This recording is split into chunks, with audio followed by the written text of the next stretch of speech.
नमस्कार मित्रांनो, गुन्हेगारी क्राईम स्टोरी चॅनलवर दुपारची वेळ होती. स्वागत आहे. एका विवाहित महिलेने आपल्या प्रियकरासोबत संबंध चालू होते. आपल्या लहान मुलाला उघड्यावर सोडून ती तरुणासोबत रंगत हरवली होती. खरंच वेळ कधी सांगून येत नाही. ही मन काय फुकट नाहीये. फसव्या प्रेमामुळे किती भयंकर परिणाम होतात आजच्या स्टोरीमध्ये आपण बघणार आहोत. ही घटना आहे चंद्रपूर जिल्ह्यातील निमगाव येथे. राधा पाटील वय 30 आणि विजय सावंत वय 25. विजय शेतात राधा आणि तिचा नवरा अजय पाटील हा सालाने काम करत असायचा. त्याच दरम्यान विजय आणि राधामध्ये जवळीक वाढली आणि त्यांच्यात अनैतिक संबंध चालू झाले. 12 मार्चला दुपारी विजय आपल्या शेतात फिरायला आलता. राधा ही एकटी होती.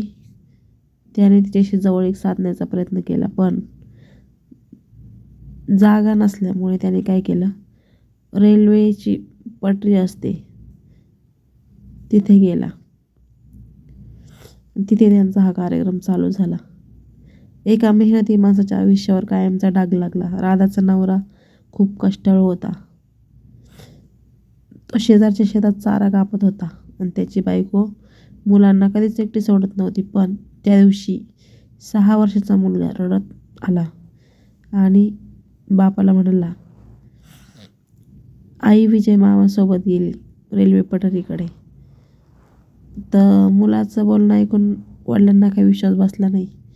पण मुलगा हाताने दाखवत होता, तिथे आई आहे विजय मामासोबत.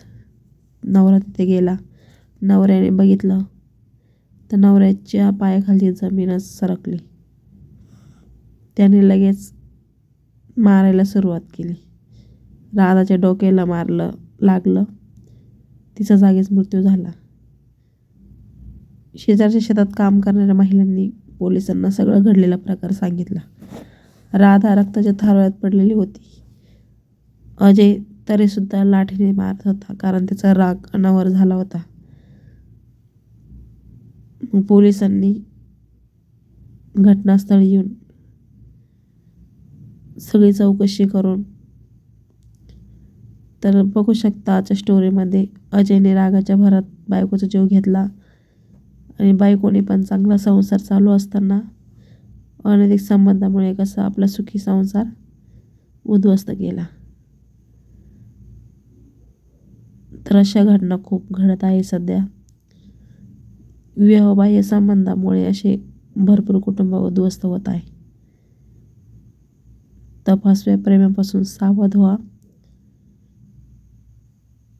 चांगला आपला सुखी संसार असा उद्ध्वस्त करू नका. तर आपल्याला स्टोरी कोणाला बदनाम करण्याचा हेतू नाही आहे.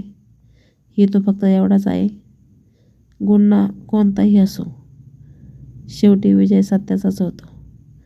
चला तर मग भेटूया नेक्स्ट व्हिडिओमध्ये. Thanks for watching. धन्यवाद.